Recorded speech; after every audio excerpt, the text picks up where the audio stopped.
एक थे लेकिन लोग नहीं। पिछड़ों को रास्ते में चलते हुए ये ध्यान रखना होता था कि किसी ऊंची जाति वाले पर परछाई ना पड़ जाए। दिन का वो समय जब परछाई लंबी होती थी तब सड़क पर चलने का मतलब था मौत को बुलावा देना। ऐसे में पिछड़ों को इस समय सड़क से दूर होकर बैठना पड़ता था। अछूतों को आदेश था कि अपनी कलाई में या गले में काला धागा बांधे ताकि हिंदू इन्हें भूल से भी ना छुएं। कमर में झाड़ू बांध कर चलें ताकि इनके पैरों के निशान झाड़ू से मिट जाएं और कोई हिंदू इनके पद चिन्हों पर पैर रखकर अपवित्र ना हो जाए। वहां अगर मुंह थूक से भर जाए तो थूकने के लिए मिट्टी के किसी एक बर्तन को रखना पड़ता था। हेलो हाय नमस्कार अस्सलाम वालेकुम, मैं हूँ आपकी दोस्त तबस्सुम गुलफ्शाह इंडिया से। और आज मैं लेकर आई हूँ एक बहुत ही इंटरेस्टिंग वीडियो जो है हिंदुस्तान में जातिवाद के ऊपर। ठीक है फ्रेंड्स, और ये वीडियो जो है, इस वीडियो में आप मेन रोल देखेंगे महात्मा ज्योतिबा फुले का, जिन्होंने भारत के इतिहास में जातिवाद को खत्म करने के लिए क्या क्या योगदान दिया और मतलब उस समय जातिवाद के चरम पर क्या, जब चरम पर था तो क्या क्या होता था। आज भी हिंदुस्तान में जातिवाद की प्रथा चल रही है और ये मेरा मानना यह है कि ये खत्म होने वाली नहीं है, क्योंकि ये हिंदुओं में जो जातिवाद है, सिस्टम है जातिवाद की प्रथा, ये काफी लंबे समय से चले आ रही है और ये चलते रहेगी। तो फ्रेंड्स चलिए चलते हैं इस वीडियो की और देखते हैं कि महात्मा फूले जैसे महान शख्स ने इस हिंदुस्तान में जातिवाद को खत्म करने के लिए क्या क्या कार्य किया। चलते हैं इस वीडियो की और एक्सप्लोर करते हैं इस वीडियो को और एक्सपीरियंस करते हैं। और उसके साथ ही साथ प्लीज इस वीडियो को लाइक, कमेंट और सब्सक्राइब करना बिल्कुल भी ना भूलिएगा। एक श्लोक है, एकम सत विप्रा बहुधा वदंती, यानी सच एक है और ज्ञानी लोग उसे अलग अलग प्रकार से कहते हैं। सच को कहने के इन तरीकों में से एक तरीका ऐसा है जो सिर्फ अनुभव द्वारा ही कहा जा सकता है। जाहि बीती सो जाने, यानी ऐसा सच जो जिस पर बीता है वो ही जान सकता है। जातिवाद एक ऐसा ही सच है। जाति जो कभी नहीं जाती, स्वदेश पिक्चर का ये डायलॉग आपको जरूर याद होगा। फिर ये भी सुना होगा कि जातिवाद पुराने जमाने की बात है। खैर ये पुराने जमाने की बात थी या इस जमाने की भी है, ये तो बहस का विषय है, लेकिन पुराने जमाने में भी जातिवाद का मतलब क्या था, इसका लेखा जोखा किया जाना भी अब तक बाकी है। भारत के सामाजिक क्रांतिकारी नाम की एक किताब है, इसे देवेंद्र कुमार बेसंत्री ने लिखा है। बेसंत्री केरल में जाति का गणित समझाते हैं। केरल में पिछड़ा होने का मतलब होता था नंबूदरी, ब्राह्मण, नायर जैसे सवर्णों से आपको 32 फीट की दूरी रखनी होती थी। इससे नजदीक आए तो वो अपवित्र हो जाते थे। आगे और भी लेवल थे इसके। इससे ऊपर नायर इड़वा थे, जिनसे 64 फीट की दूरी बनाकर रखनी होती थी। और इससे भी आगे थे इड़वा जाति के लोग, जिनसे 100 फीट की दूरी बनाकर रखनी होती थी। एकदम फिक्स दूरी बनाकर रखने के लिए क्या ऊंची जाति के लोग इंच टेप लेकर चलते थे या नहीं, इसका जिक्र बसंत्री ने नहीं किया है। इसी तरह 19वीं सदी के पुणे का हाल देखिए। रास्ते एक थे लेकिन लोग नहीं। पिछड़ों को रास्ते में चलते हुए ये ध्यान रखना होता था कि किसी ऊंची जाति वाले पर परछाई ना पड़ जाए। दिन का वो समय जब परछाई लंबी होती थी तब सड़क पर चलने का मतलब था मौत को बुलावा देना। ऐसे में पिछड़ों को इस समय सड़क से दूर होकर बैठना पड़ता था। अछूतों को आदेश था कि अपनी कलाई में या गले में काला धागा बांधे ताकि हिंदू इन्हें भूल से भी ना छुएं। कमर में झाड़ू बांध कर चले ताकि इनके पैरों के निशान झाड़ू से मिट जाएं और कोई हिंदू इनके पद चिन्हों पर पैर रखकर अपवित्र ना हो जाए। वहां अगर मुंह थूक से भर जाए तो थूकने के लिए मिट्टी के किसी एक बर्तन को रखना पड़ता था। इन्हीं परिस्थितियों में 11 अप्रैल 1827 को पुणे में जन्म हुआ महामना ज्योतिबा फुले का।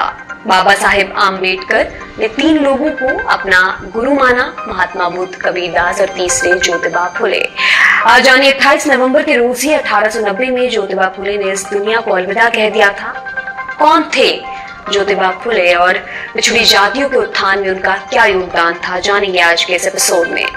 नमस्कार, मेरा नाम दिव्यांश और आप देख रहे हैं भारत के ऐतिहासिक किस्सों कहानियों से जुड़ा रोजाना का कार्यक्रम तारीख।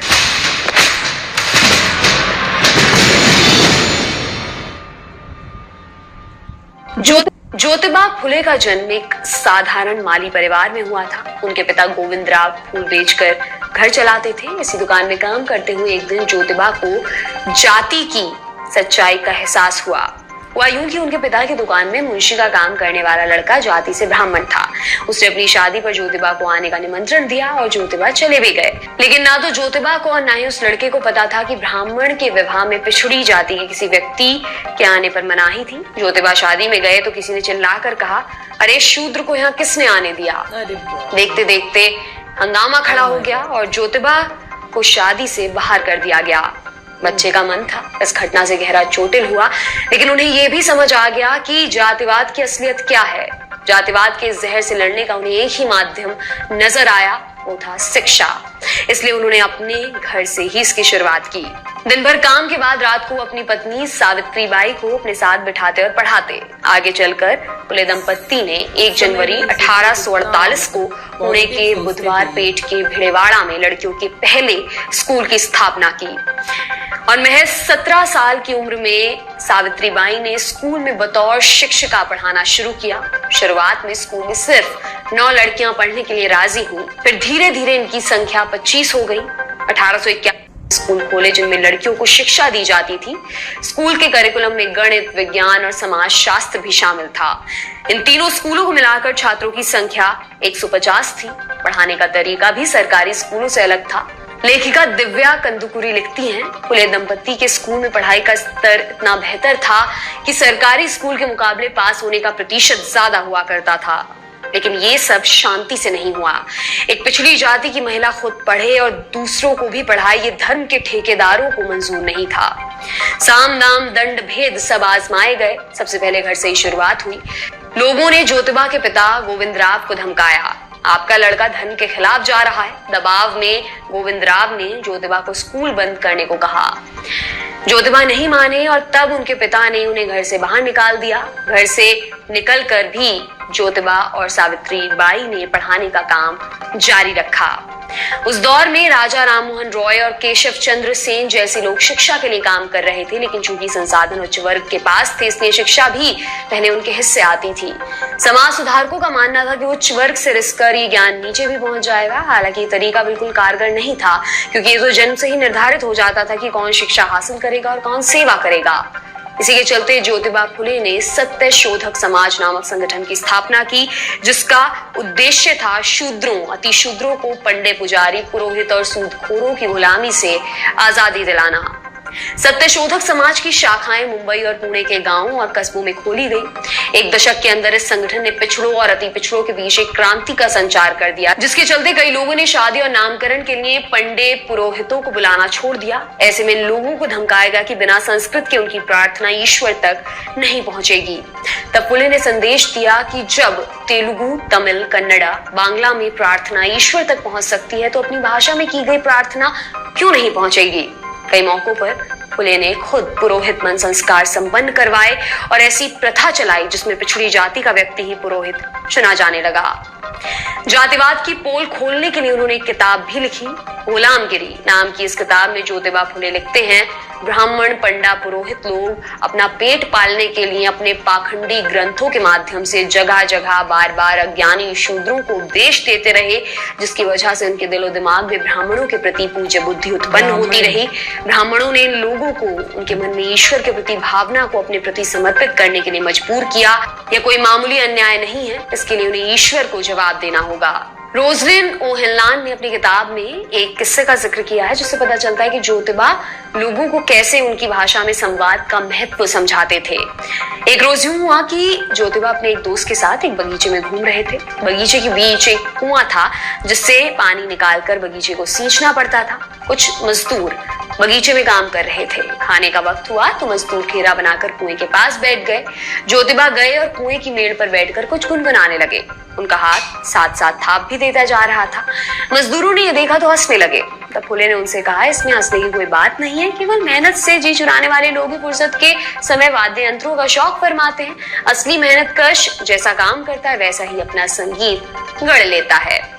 ऐसा एक किस्सा और है जब फुले ने अपनी बातों से 2 हत्यारों का मन बदल दिया। ज्योतिबा फुले की जीवनी लिखने वाले धनंजय कीर अपनी किताब में इस किस्से का जिक्र करते हैं। एक बार आधी रात के वक्त जब ज्योतिबा सो रहे थे तो लोग उनके घर में घुसे। ज्योतिबा की नींद टूटी। उन्होंने आवाज लगाकर पूछा, कौन है? इस पर एक आदमी बोला, हम तुम्हें यमलोक भेजने के लिए आए हैं।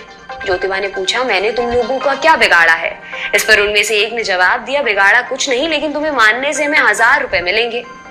ये सुनकर ज्योतिबा ने कहा, इससे अच्छा क्या हो सकता है कि मेरी जिंदगी दलितों के काम आए और मेरी मौत से कुछ गरीबों का भला हो जाए। ये सुनकर दोनों हमलावर ज्योतिबा के पैरों में गिर गए और उनसे माफी मांगी।